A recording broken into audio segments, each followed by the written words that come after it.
Welcome to Rip It Up, the Renovations podcast. In between full episodes, we are answering your questions. So if you have a burning question for us, send us a voice note or a message on Instagram at ripitup_podcast_official or email us ripitupearlybird@gmail.com. Welcome back to the podcast. Hi, Kate. Hi, Jen. Our quick mini episode this week, we're doing listener questions. Thank you to everyone who sent them in. If you want to send in a question, the links are in the show notes. Let's get straight into it. This one is about white paint colours because there's 587 billion of them as far as we can tell. So here's a question. Hey, Jenny and Kate. I'm looking at painting my house white, but when I go to look at white, there's kind of a million whites, including the strangest white, which is Dirty Swan. So they all look the same to me. I'd really appreciate it if you could come up with some suggestions for me as to what a good white is in the Irish climate. Love the podcast, girls. Love this question because I went through so many whites this time around. There's For so fear many. I would get it wrong. It's too easy to get wrong. Yeah, it is. One thing that I find, and I've said this before, I think in the podcast when we were covering paints, I think it's always worth it to get like swatch books and stuff, but not just the small sample, tiny square ones, the bigger size ones you can get like in certain brands. Like I have a Little Green one. If you're watching this in the video, you'll see me pick it up. I also have the Farrow Ball one, which are nice kind of big samples. But the Little Green one or the Farrow Ball small booklets even, they do the colours in scales, which I think is a really good way to see what the undertone is in your white paint. And this Little Green colour scales one I have is literally every colour they have in scaled versions. And I think it's a really good way to identify undertones because I remember we spoke about this in a previous episode where I did Subtle all over my house by Colourtrend in Galway when I lived there years ago. And you have it in your house and it's beautiful, but in my house it looked quite purple. So it's really important to know those undertones and know how they're going to work in It's your a totally house. different, like we've said this, we have two paint episodes. I think one is about picking colours and one is more specifically about like technical painting and different types of paint. But they're light, everything to do with colour is about light. So the type of light that is coming into your house is going to massively change the paint colours on your walls or floors, whatever it might be.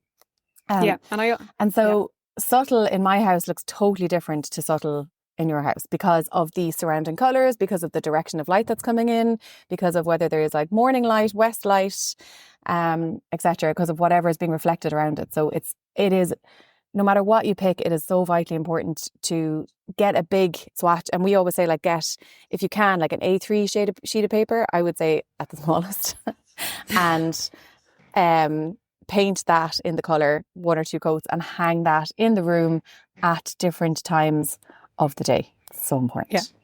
And I think maybe like, say, just not to go back on Subtle, and I'll talk about the colours I've used more recently, but that Subtle one, I lived in Galway at the time. Galway is obviously quite grey and cloudy a lot. So the light's going to be very different than your house, which is quite sunny. It gets a lot of sun in the back.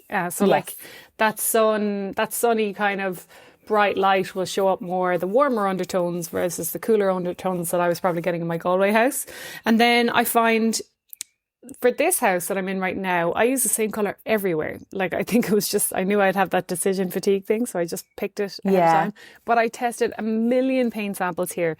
My last house, I used all Farrow Ball and I used shaded white, Dropcloth. They were all the kind of same colour scale and I loved those. Quite a green undertone. I love greens anyway. So like that green undertone worked for me. This time I wanted something that was like a bit brighter than shaded white, so a shade or two up. I think pure brilliant white is never the answer, by the way. If you're listening to this, don't use it. It's clinical. Harsh, it's cold, it looks like an undercoat. Like there's always room for some level of tint, I think, in the white paint. But I went with Slaked Lime, Little Green this time. The reason I used it is because a lot of the paints that I was trying that I loved before were showing up really yellow in all the south-facing light I had. So I went with Slaked Lime Mid. If you looked at the swatches, Mid looks kind of deep enough. There's a lighter or a pale version as well. But even with the Mid, everyone thinks I've just painted the house white, but it's just a soft white. And then I did everything. I did the ceilings, I did the coving, I did the ceiling roses, and I just didn't break it. I just, all downstairs is just the same, except for my little living room, which I went a shade deeper. Instead of the Mid, I went deep in that room in the same colour. And but it's completely kind of enclosed in a separate space. But I did the ceilings the same, I did the woodwork the same, I did the doors the same, and I just think it gives a lovely kind of continuity. So I think don't be afraid to go the shade deeper, because it won't show up. Like, I think the whitest, lightest shades will show up so brilliant white that they're harsher, I think. That's a really important point. When I got the samples for paint here, Subtle by Colourtrend, which is a pretty, light white colour, I would say, it looks like a dark grey against anything. Like if you're holding it up against like a white sheet of paper or something like that, it almost looks like a dark grey or a dark brown, and it really isn't. Like it's really, really, really not. And I think some strength of colour works very, very well in whites. It's that, like, when you look at like a high-end picture on Instagram or in Pinterest or in a magazine or something like that, it's not going to be a very, very pale white. Very unlikely to be a very, very pale white. It's going to have some strength to it and some depth to it, and that can be off-putting or kind of scary when you get the sample of it. But again, that's why you have to paint a big area of it and just make sure. It always looks darker in one small swatch on a big wall that's probably kind of like fresh plaster or maybe a white undercoat or something like that. But once you start putting it over everything and there's no thing to contrast against that, I think it looks a bit more subtle, I guess. Not subtle, the colour, but you know what I mean? It just looks less like dark or whatever, less deep. One thing contrast is important. That's true of every paint. And like you mentioned, painting absolutely everything there, and that's what colour drenching is. If you see that term or hear that term anywhere, that's colour drenching. And it's not a trend. It is definitely here to stay, because removing or reducing that contrast of the colour that you're putting up on your walls against white skirting boards or white doors or white ceilings or whatever it might be actually reduces the impact of that colour. So we get this question in quite a bit on the Home Squad on News Talk, and it's usually a couple, one of whom only wants to paint like a certain part of the wall or who doesn't want to go overboard, and one of whom wants to colour drench. And actually their points are almost opposite. Like the person who doesn't want to go overboard, you're better off colour drenching because the impact is lower, because the contrast is lower. So it looks more subtle. But if you only paint a small part, or you only paint the walls and you don't paint the backs of the doors, or you don't paint the skirting boards or the roof, the ceiling, then the impact is higher because the contrast is higher and it looks more dramatic. That is so true. And I think we have this thing in our head that, oh my God, if I paint my ceiling dark, it'll feel like it's coming down on top of me. But actually, if you paint your ceiling a high contrast to the walls, all you see is that ceiling, Yeah. Because that contrast draws your eye immediately to it. Or I think in old houses, people tend to paint over the picture rail in the light colour, and it just makes the ceilings feel immediately lower. So I think run it all the way up to the ceiling, don't break that line, and I just feel like the space feels lighter and airer even though you're painting it darker. Agreed. Something that might be fun, I don't know what kind of time, I know we're kind of tight on time in this, but do you want to go through maybe some of your favourites across brands, some of your favourite off-whites that you've used for yourself or for clients or anything? Yeah, so I have Subtle by Colourtrend, and I do love it. It's probably a bit more grey than I would go for now if I was doing the whole thing all over again. But I do like it, because in my particular house, with the sun coming in strongly from, it's like west facing, all my biggest windows are west facing, it's a very yellow sun, and so it balances out to a more of a kind of a browny undertone than a grey undertone. So I love that. I love Slaked Lime. And it's not going to be for everyone, and I'm going back on what I said about darker colours, loving darker colours, but I love Arctic Blonde from Colourtrend. It's really, it's very white, but it has a tiny yellow colour to it. So if you were in a north-facing house, or maybe you have big windows, but you're getting that kind of, more morning light or more of a north-facing light, then that is absolutely fab. That's one of my favourites. I think it's really, really, really, really nice. And then my third favourite that I really, really, really love is Trigg from, we had Farrelly Co on the podcast before. They're not sponsoring this one or anything like that, but they have one called Trigg, Trigg. And I think that works everywhere as well, because they managed to get in that lovely warmth to it. Yeah. Like a kind of, they call it like a sandy warmth. Taupey undertone. It's a little bit taupey undertone. So it doesn't bring it, it's not grey, it's more brown, it's warmer. I think it's just so perfect for an Irish climate. Yeah, I agree with all them, except Arctic Blonde, I do find a bit harsh, but in more contemporary environments, I totally get it. I've seen it in really contemporary, and I get that. If you wanted something that white, I think Farrow Wimborne white is a lovely one. Like against, if you're looking at Arctic blonde, also look at Wimborne white, I think.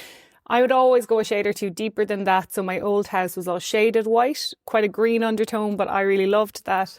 Another one in Farrow and Ball that I love as well is old white, especially if you have an old house, like the name suggests. It kind of works well in old houses. I had Schoolhouse white all over this house before we renovated, and it was a colour matched one, so it wasn't perfect. So the yellow came out a bit too much. But Schoolhouse white is a really nice kind of, almost like a white that's been there for years, just like an antiqued kind of white. Yeah. I think that's a really good one. And I tested all these in my house currently before I picked Slaked Lime, and they all just showed up a bit too yellow on mine. In Little Greene, I said I've gone Slaked Lime everywhere, mid and deep, and I actually went dark in our bedroom. It's not actually that dark, but it's just a bit more enveloping in a bedroom. I like a kind of deeper shade in a bedroom. So Slaked Lime is a really good one if you have a lot of south-facing light and everything's showing up yellow, because it definitely has a taupey but slightly grey undertone maybe. Might be a bit too grey if you have a north-facing room or something. And then another one that I was really close on picking was Colourtrend Powdered Shell. It's really similar to Slaked Lime. I love that. Taupe undertones. Yeah. It's not in the standard booklet. It's in the kind of swatch strips if you're in one of the shops that have the kind of the full catalogue there. So I think that one's really nice. So another one that's more taupe, that has that. Yeah. It's a really good colour to look for, because I think like there's a reason that kind of greige was popular for a while, because it is nice and there is some depth to that colour that's really, really nice.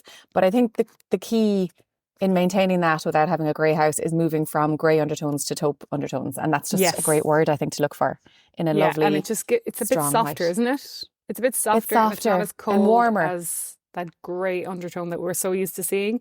One that a lot of people recommended to me when I was looking at whites as well is Soda Bread by Colourtrend. That's another nice kind of off-white that's nice and soft. I haven't used it, but I got the sample and it was lovely. It was one that I was close to getting. But they'd be a lot of the ones that I'd kind of reach for again and again. Schoolhouse white, maybe Shadow white, which is a shade deeper. Wimborne white for a real crisp white. And then the Slaked Limes that I use this time, I'm so happy with them, actually, the Slaked Limes. There is no yellowness, no matter what the weather, but it's still kind of soft enough that it's not harsh, Now, one quick one before we wrap up, because there's loads there. Outdoor. Have you painted any of the exterior of your house or walls or anything like that in white? And if so, what did you pick? Well, we have a render which is tinted on our garage room and our kind of the new part, we'll say, of the house that we built and skimmed, and it's kind of one of those kind of tinted renders. Can't remember the shade, but I will say it definitely shows up the cooler undertones outside, I think, than inside.